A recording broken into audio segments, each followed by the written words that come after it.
To answer this question, we'll need the rational root theorem. The rational root theorem says that we'll need the factors of 8. So that will be 1, 2, 4, and 8. And let's call these P. And we'll also take the factors of -3. So that will either be a positive or -1, or positive or -3. And let's call those Q. So we can have P over Q as possible roots if we have rational roots.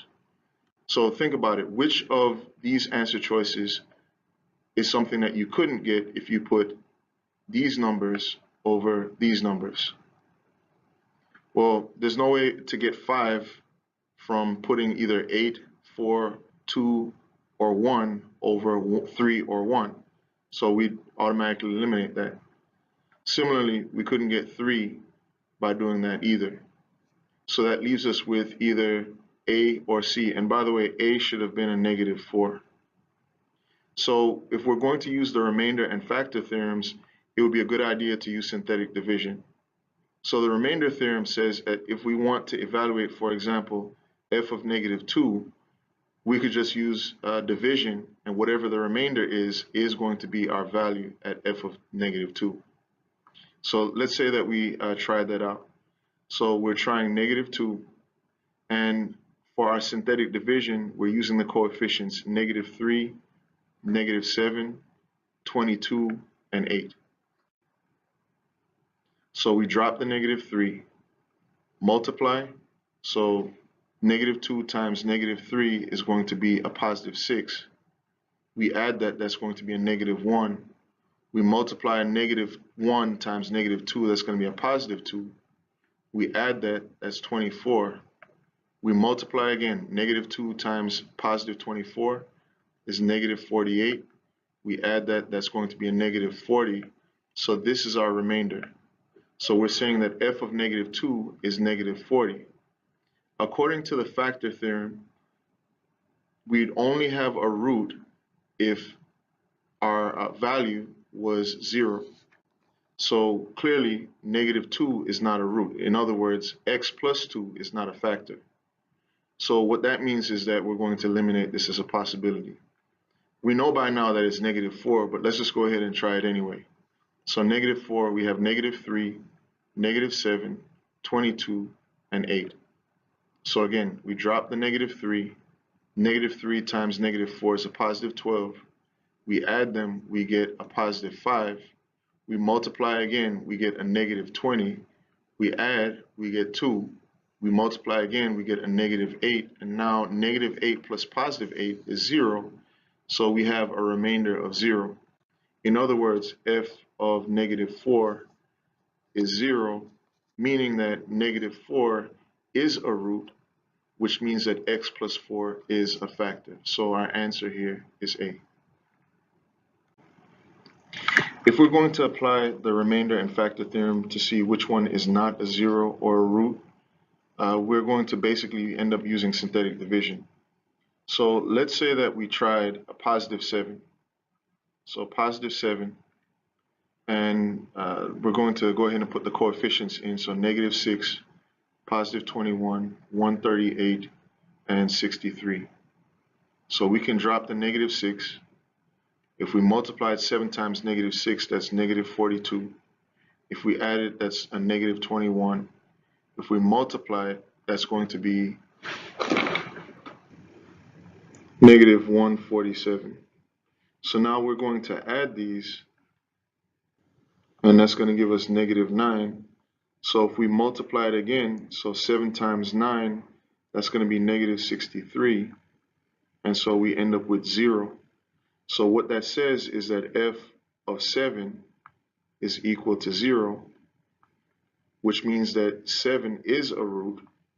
So this is a root or a 0, but we're looking for something that is not a 0. So what though if we tried -7? So let's say we tried the same problem, but we tried -7. So we still have -6, 21, 138, and 63.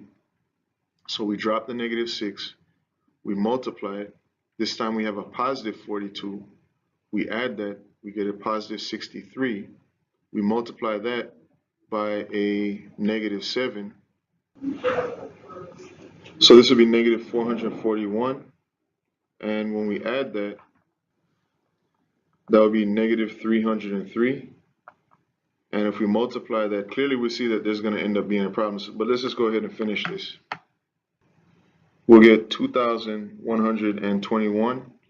And when we add that, that's going to be 2,184, which is clearly not 0. So in other words, we're saying f of negative 7 is 2,184. And this is telling us that negative 7 is not a 0. So what we're going to do here is basically see what we can get as factors. So if we notice that all of these terms have x, which means that we should be able to divide them all by x, meaning of course that x is a factor. We know as well if we're going to check, so let's say we want to check x plus 3 to see if it's a factor or not. So we would have negative 3 as the potential root. We would use 2, 15, 11, negative 78, negative 40, and 0, because of course we start with a power of 5, then we have a power of 4, power of 3, power of 2, power of 1, and there is no constant term, so we just use 0 as a placeholder. So if we drop the 2, multiply, that's negative 6, add this is 11, multiply again, that's negative 33, add that, that's negative 22, multiply again, that's positive 66, add that, that's going to be negative 12, multiply again, we have a positive 36, add again, we end up with a negative 4, multiply again, we end up with a positive 12, and if we add now, we end up with 12. So our remainder is going to be 12. What that says is that f of negative 3 is 12, which tells us that negative 3 is not a 0. So we would not use x plus 3 as a factor. I promise you, and you're welcome to try it yourself, if you tried each of the rest of these, and for 3x minus 7, you would use a positive 7/3. If you use this in synthetic division, you'd end up with 3x minus 7 having a remainder. If you use 4x plus 7, you would need negative 7/4 as the potential root in synthetic division. And if you did that, I promise you, you can check it yourself, that wouldn't work. Similarly, x minus 4 would use a positive 4, and that would leave a remainder also. So x plus 5, if we did x plus 5, check it yourself, x plus 5 would not leave a remainder, and so what you should have here is x and x plus 5. We have to determine if the following are going to be power functions. So if it's a power function, then we know that we basically have something like this, where our function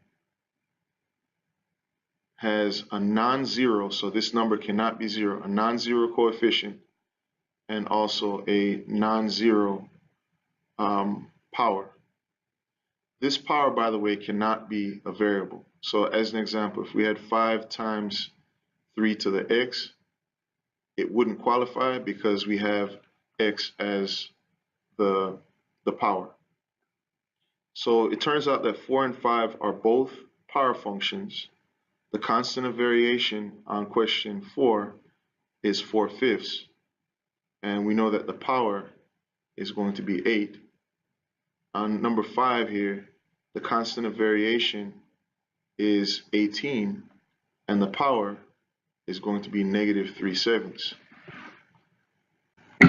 When we're dealing with a direct variation, we're basically dealing with a power function. So we need to write it as a power function. Clearly, this one, let's redo that actually. We're going to state it as a power function. So how we would write it is going to be something like this. y equals k times x to some power. And how we know that is because of this varies directly. So whenever you see varies directly, it's going to look something like that. The x, of course, could be to a certain power. What comes after the varies directly, in this case the w, would correspond to our variable. So when we interpret this, we're saying that we are starting with j. So j equals varies directly. So we're going to have some constant, and we're going to multiply that constant times the next variable, which is the w. So this is our statement written as an equation.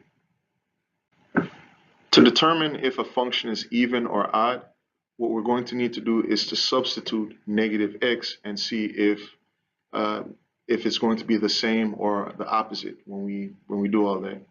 So for an even function, we expect that everything is going to work out to be the same. For an odd function, we expect that they're going to end up being opposites. It's really a generalization of what we know should happen if we graph, let's say, x squared, an even power function. So notice that the ends are doing exactly the same thing. Whereas if we graphed an odd power function, the ends are doing something completely opposite. So to do the first one, we need to figure out what g of negative x would be. So we're replacing all of these x's with negative x. So if we do that, we have 8 times negative x to the 6th power plus 9 times negative x.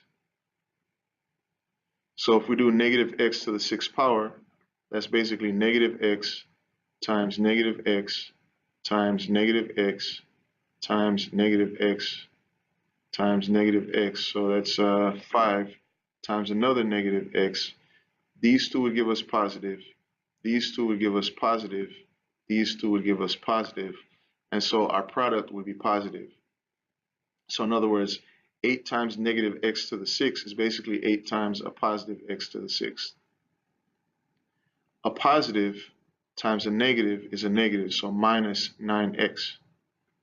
So we're going to compare to see if this is the same as what we started with. So clearly they're not the same. They're not exactly opposites because only the 9x changed its sign. So what we're going to say on this one is neither. On the next one, we're going to do the same thing. So f of negative x, that's our check.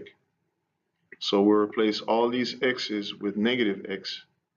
So negative 14 times negative x to the 3rd power plus 7 times negative x. If we do a negative x times a negative x times a negative x, it's basically the same as saying a negative x to the 3rd. And of course, if we multiply that by a negative 14, a negative times a negative is a positive. So we're going to end up with a positive 14x cubed. If we multiply a positive times a negative, it's a negative. So we're going to end up with negative 7x. So let's compare.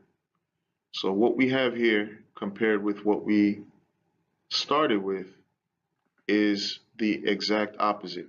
So the sign changed on the 14 and the sign changed on the 7. So we're going to say that this is an example of something that is odd. So on the next one, h of x, we want to try h of negative x. So that really amounts to negative x to the 4th power plus 3 over the absolute value of negative x.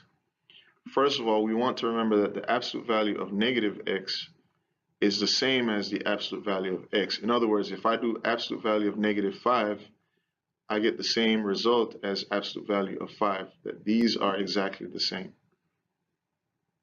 So in other words, absolute value of negative 5 is 5, and absolute value of 5 is 5. So in this example, I can just replace my denominator with the same as what it's equal to, so basically absolute value of x. So now if I do negative x times negative x times negative x times negative x, basically negative x to the 4th power, these two multiply to be positive, these two multiply to be positive. So basically, it's the same as saying positive x to the fourth plus 3. So let's compare. This is our result, and this is what we started with. They're exactly the same, so we're dealing with an even function. You can try number 7 yourself, but essentially this one's going to be neither. After you do the substitution, what you want to remember is that negative x to the 6th power is, anytime we have an even power here, we're going to end up with a positive value.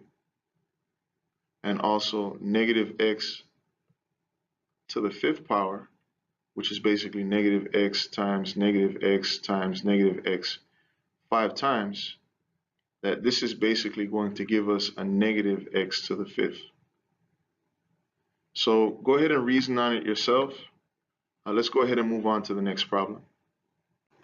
If we wanted to find out which functions had the following roots, we could work backwards.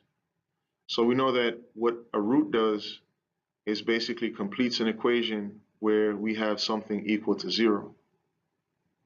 So what we know is that one of the roots is 5 as an example. So if we want to make this look like that, we would say subtract 5 from both sides. So x minus 5 is the factor if I know that the root is 5. So I can use a similar strategy with the 9/4, with the 4/9. So x equals negative 4/9.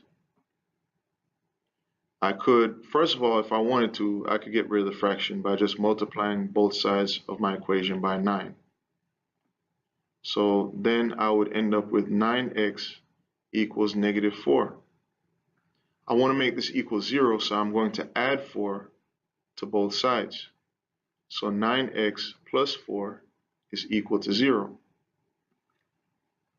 So that tells me that the roots are going to be, the factors are going to be 9x plus 4 and also x minus 5. So that's C. If I wanted to determine the end behavior, I would need to look at the leading term. So the fact that this is an odd number tells me that either the ends are going to be in quadrants 1 and 3, or that the ends are going to be in quadrants 2 and 4. So how I know which one is based on what this is. So if, for example, it were a 5x to the 3rd, if this is positive, that means that I'm going to have the upper hand on the positive side. But if it were negative, then the upper hand would be on the negative side.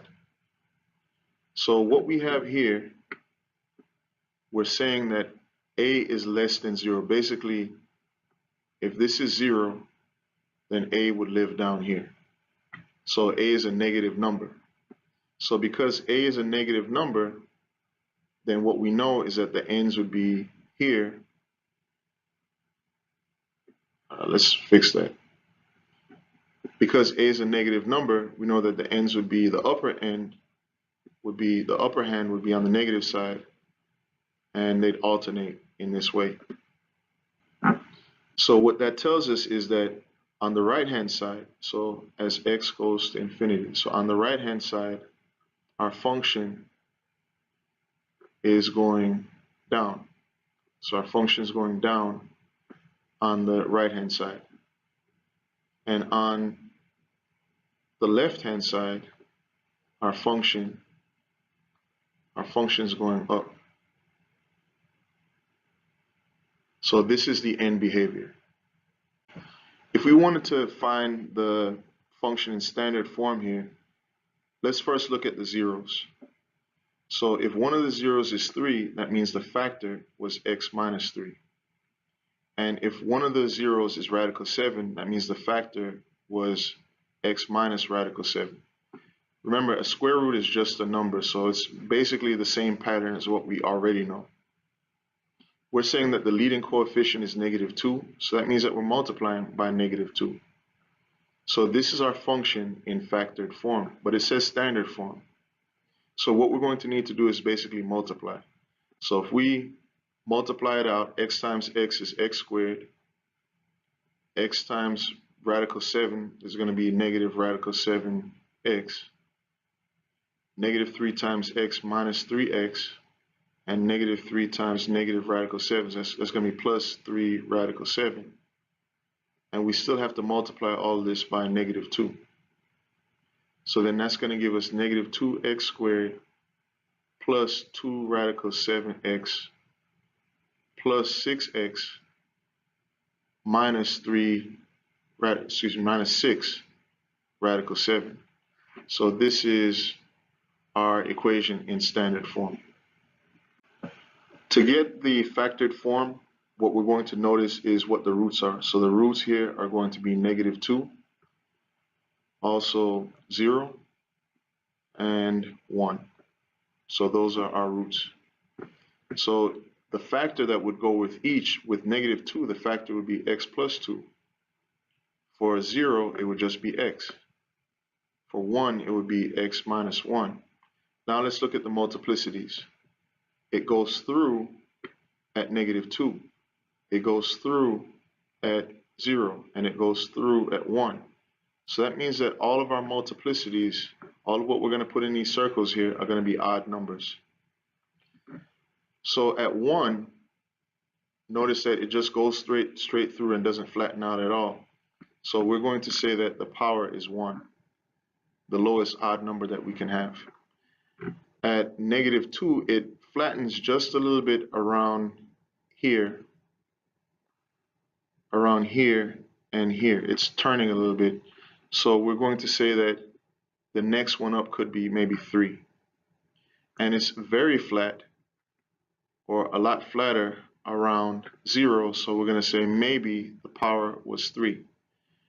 So if we wrote this out, then we're saying that it's going to be x to the third power, and then let's 5, because it's even flatter than it is around here. So it's flatter here, than it is here. So we could say that this one has a higher power, like maybe 5, and this one has a lower power, like 3. So it would be